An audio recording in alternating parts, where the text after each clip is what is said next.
In this video, I will show you how to verify Binance accounts. This should be a quick and easy tutorial to follow, but before we do continue, please consider leaving a like on the video and also subscribing to the channel. I really do appreciate it. Now to get started, you might have already created your Binance account, but when you've logged in, it's going to ask you to verify your account. Now what you need to do first is of course click the button here which says verify now.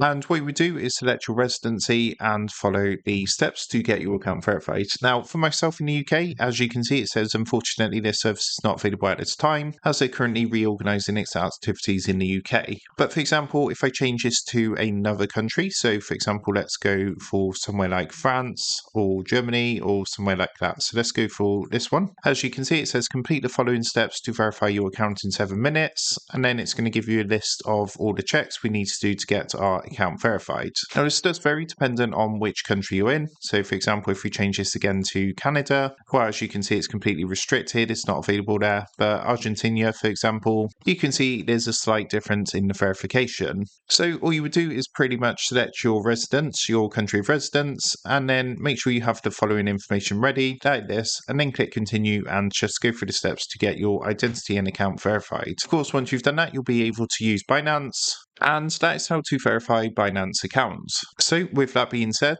I hope this quick tutorial did help you out today. And if this did help you out, I would really appreciate it if you was to consider dropping down below the video, leaving a like, and also subscribing to the channel. With that being said, I just want to take a minute. Thank you guys for watching this quick tutorial, and I will see you in the next video.